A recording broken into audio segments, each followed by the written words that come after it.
Bien-aimés, je suis vraiment heureux de partager une bouchée de la parole avec vous. Alors, le titre de notre bouchée aujourd'hui, c'est « Je vous traiterai selon vos paroles ». Bienvenue à la table du Seigneur. Yeah! Alors, de quoi s'agit-il? Il s'agit des conséquences de Kadès Barnéa. Il s'agit des conséquences des paroles prononcées par le peuple d'Israël. Il s'agit des conséquences de leur refus d'entrer dans la terre promise à cause de la peur. Il s'agit des conséquences d'un rapport négatif emmené par les 10 espions. Souvenez-vous, ils étaient 12, dont Josué et Caleb. Josué et Caleb, ils ont dit, allons-y, montons, nous serons vainqueurs. Mais les 10 autres ont dit, nous ne pourrons pas monter. Ils sont plus forts que nous. À cause de ça, ils ont découragé le peuple, ils ont répandu l'incrédulité au milieu du peuple.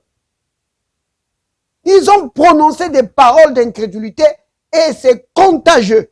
Ça a contaminé tout le peuple était découragé et le peuple s'est rébellé. C'est de cela qu'il s'agit, bien-aimés. Alors nous allons lire notre premier passage dans Nombre au chapitre 14. Prenons le verset 26. L'Éternel parla à Moïse et à Aaron et dit, jusqu'à quand laisserai-je cette méchante assemblée murmurer contre moi? J'ai entendu les murmures des enfants d'Israël qui murmuraient contre moi. Dis-leur, je suis vivant, dit l'Éternel. Je vous ferai ainsi que vous avez parlé à mes oreilles. Vous entendez ça, bien-aimé? Oh, nous devons faire attention à ce que nous disons.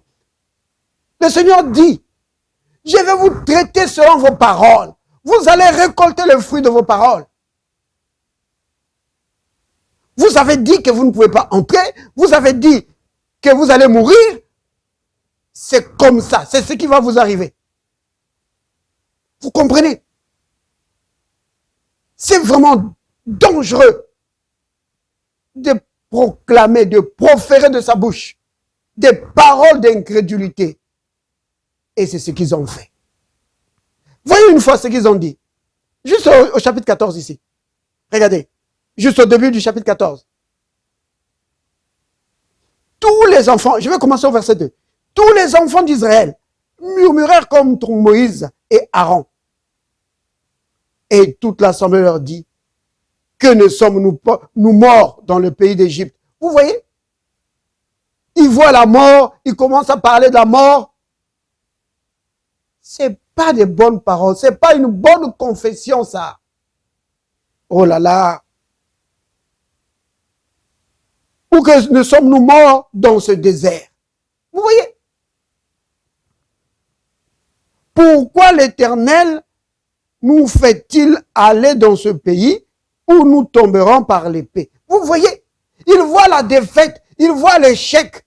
Il dit, oh, ça sera seulement l'échec pour nous là. Les gars, si on va là-bas, c'est l'échec, on va nous tuer par l'épée. C'est des paroles d'incrédulité comme ça qu'il commençait à prononcer. Alors Dieu dit à Moïse et à Aaron, eh bien, je vais les traiter selon leurs paroles. Ils vont récolter le fruit de leurs paroles. Ils ont dit qu'ils ne vont pas entrer, eh bien, ils n'entreront pas. Ils ont dit qu'ils vont mourir, eh bien, c'est ce qui va leur arriver. Vous comprenez, bien-aimés? La confession de notre bouche est vraiment capitale. Josué et Caleb ont proclamé des paroles de foi. Oh!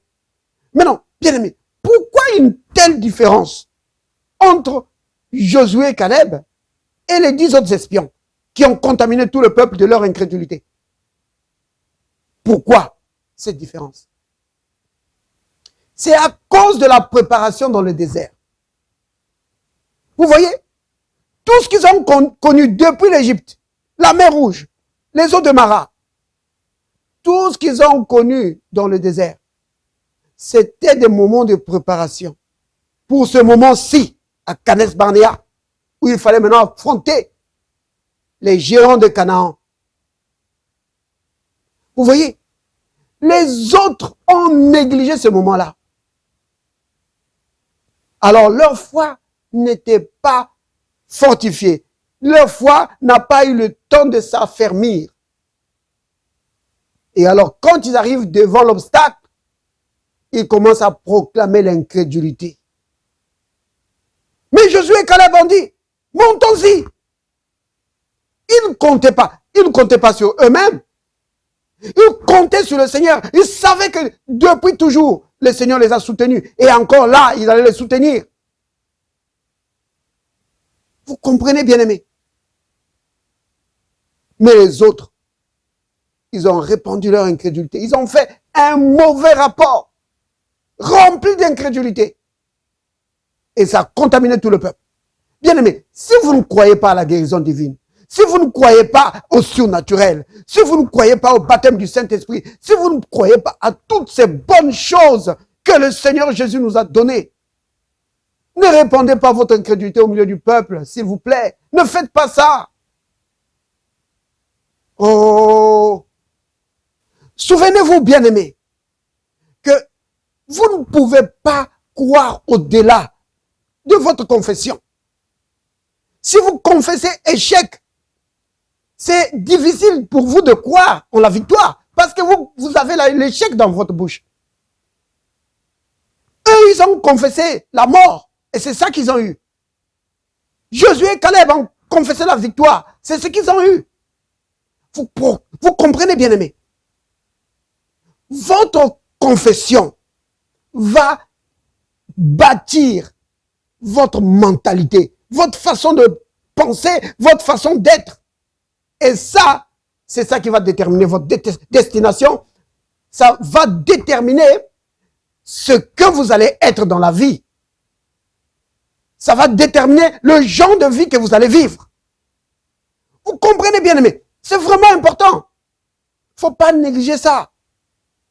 Et notre confession, si nous voulons avoir la bonne confession, si nous voulons nous bâtir une mentalité de vainqueur, nous devons prendre ce que les Écritures disent et proclamer ce que la Bible dit à propos de nous.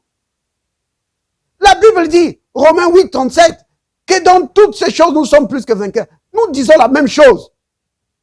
Oui, jamais je ne serai vaincu.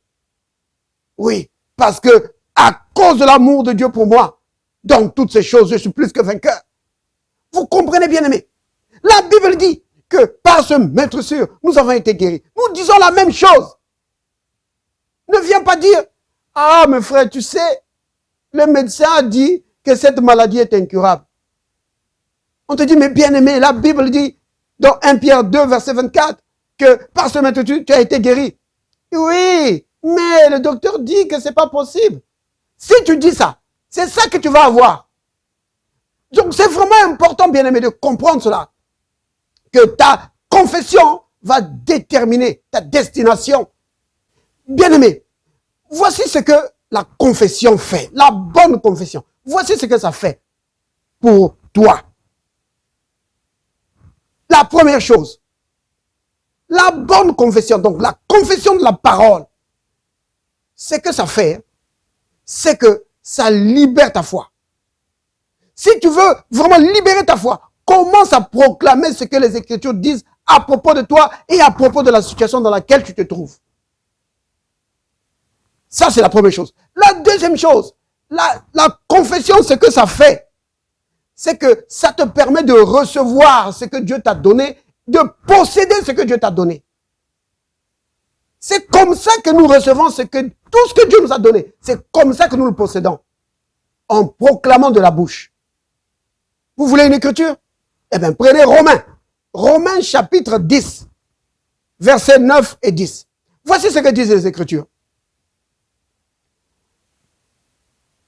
Si tu confesses de ta bouche le Seigneur Jésus, et si tu crois dans ton cœur que Dieu l'a ressuscité des morts, tu seras sauvé.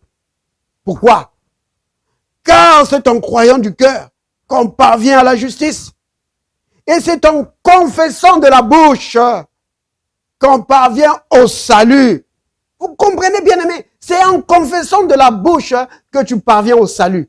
Mais souvenez-vous que le mot salut, ça ne veut pas seulement dire être sauvé du péché. Non, le mot salut comprend tout ce que Dieu a pour toi. La délivrance, la bonne santé, la victoire dans l'épreuve, la victoire devant les situations difficiles de la vie. Donc, on peut dire ceci, que c'est en confessant de la bouche que tu parviens à la guérison. C'est en confessant de la bouche que tu parviens à la bonne santé. C'est en confessant de la bouche la parole de Dieu que tu vas te sortir des situations difficiles de la vie. Oh, béni soit le nom du Seigneur. Père, merci pour ta grande bonté envers nous. Merci pour ta parole que tu nous as donnée afin que nous puissions la proclamer, la confesser pour triompher devant les situations de la vie dans le nom de Jésus. Père, je prie pour tous mes bien-aimés qui nous suivent à la table du Seigneur. Peu importe les situations, alors qu'ils tiennent l'endroit qui les fait mal. Dans le nom de Jésus, je réprimande la maladie qui les embête. Au nom de Jésus le Christ, maladie, tu quittes le corps de mes bien-aimés. Au nom de Jésus. Amen.